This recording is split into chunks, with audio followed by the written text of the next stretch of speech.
देश में पेट्रोल और डीजल की कीमतों में एक बार फिर बढ़ोतरी दर्ज की गई है। तेल कंपनियों ने आज पेट्रोल पर 2.61 और डीजल पर 2.71 प्रति लीटर की बढ़ोतरी की है। इस महीने चौथी बार कीमतें बढ़ने से आम जनता पर महंगाई का बोझ और बढ़ गया है। આ તો ભાવ વધારે બહુ વધારે છે ને પબ્લિકને કંઈથી પોસાય આટલો બધો તો આજે ઘરેલું મહિલાઓને તો બહુ પ્રોબ્લેમ થવાનો છે બધાને ભાવ વધી ગયા ઇન્ટરેસ્ટ પર બધી થાય છે મોંઘવારી વધવાની છે એના માટે પોલિટિશિયન લોકોને કોઈ ચિંતા નથી હોતી આમ જનતાને તો ચિંતા હોય ને ભાઈ આગળના દિવસે કપડાં દેવાના જ આવે કોઈ સારા દિવસો નથી આવે એ વાત તો નક્કી છે આવા પેટ્રોલના ભાવ જોઈએ છે જે મહિના 15 દિવસમાં કેટલા 7.5 રૂપિયા વધી ગયા ક્રૂડ ઓઇલ ફરી ડાઉન થઈ ગયું કંઈ ભાવ ઓછા નહીં થાય હવે સોની નીચે આવવા નથી પેટ્રોલના ભાવ એ વાત નક્કી છે જિંદગીમાં એ ભૂલી જાઓ કે હવે ભાઈ તમારે કે આ લોકો ભાવ ઓછા કરે વાગતું નથી કોઈ હવે પેટ્રોલ બચા તો ગાડી શાના પર જવાની પાણી પર જશે ગાડી મને કહો શું કહો પેટ્રોલ બચા તો પાણી પર ગાડી આવવાની છે આને ઇલેક્ટ્રિક વ્હીકલ તમે કહો લો પણ હવે ઓલરેડી ગાડીઓ છે એનું શું કરવાનું મને કહો ગાડી ઇલેક્ટ્રિક ગાડી લેવા પૈસા જોઈએ કે નહીં એ પૈસા ક્યાંથી લેવાના સામાન્ય માણસ જે ગાડી ચલાવે છે એ માંડ હપ્તા પર લે છે ગાડી બરાબર છે હપ્તા ભરીને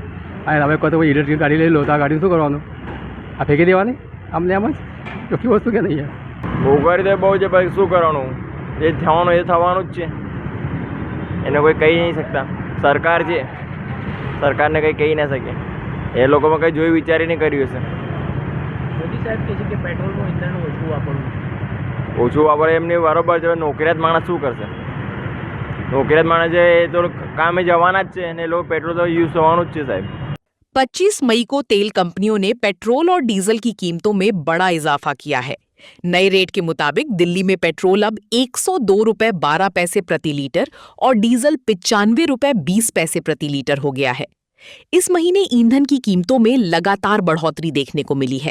15 मई को 3 रुपए प्रति लीटर की बढ़ोतरी हुई थी। इसके बाद 19 मई और 23 मई को भी कीमतें बढ़ाई गई और अब 25 मई को फिर से दाम बढ़ाए गए हैं। देश के चारों महानगरों में भी ईंधन महंगा हुआ है। कोलकाता, मुंबई और चेन्नई में भी पेट्रोल और डीजल की कीमतों में 2 रुपए से ज्यादा की बढ़ोतरी दर्ज की गई है। अंतर्राष्ट्रीय बाजार में कच्चे तेल यानी क्रूड ऑयल की कीमतों में तेजी और ईरान अमेरिका तनाव के कारण प्रति बैरल कीमत $100 के पार पहुंचने से सरकारी तेल कंपनियों पर दबाव बढ़ा है। तेल कंपनियां डेली प्राइस रिवीजन सिस्टम के तहत हर रोज सुबह 6 बजे नए दाम जारी करती हैं। ऐसे में लगातार बढ़ती कीमतों का असर अब माल ढुलाई, खेती की लागत और सार्वजनिक परिवहन की किराए पर भी पड़ सकता है।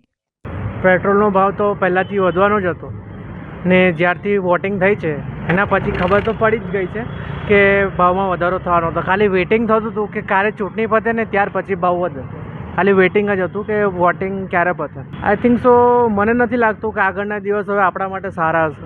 મોદી સાહેબ આપણને કહે છે પેટ્રોલ બચાવો ને પોતે જ પેટ્રોલનું વેસ્ટ કરે છે। જ્યારે વિદેશમાં ફરવા જાય છે તે ટાઈમ પર મોદી સાહેબ નથી જોતા કે કેટલું પેટ્રોલ વપરાય છે ને પોતાના મોટીના જે આવે છે જ્યારે રેલીમાં તો 100 ગાડી વગર તો મોદી સાહેબ આવતા છે નથી।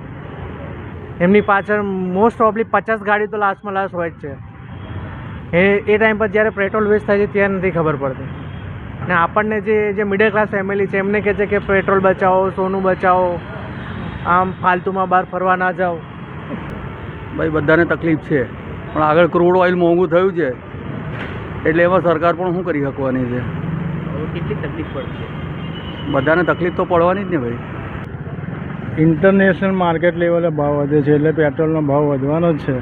પણ સરકારે થોડું ધ્યાન આપવું જોઈએ। થોડું વધારવા કરતાં થોડું વધારે વધારી દો તો લોકો પેટ્રોલ પુરાવતા અને બહાર જે વધારે પડતું અનનેસેસરી યુઝફુલ કરતા હોય તે ઓછું થાય।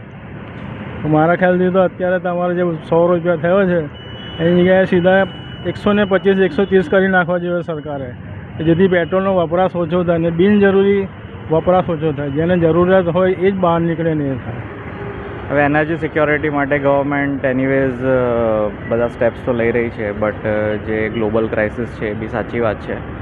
તો ગવર્મેન્ટ જેટલું કસ્ટમરને ઓછું ભારણ પડે ટ્રાય કરી રહી છે બટ હમણાં ભાવ વધે પણ જ્યારે પછી નોર્મલ થાય સિચ્યુએશન ત્યારે ગવર્મેન્ટે ફરી ક્રૂડના પ્રાઇસીસ ઓછા થાય તો બેનિફિટ આપવું જોઈએ કસ્ટમર્સને, જે નોર્મલી નથી થતું।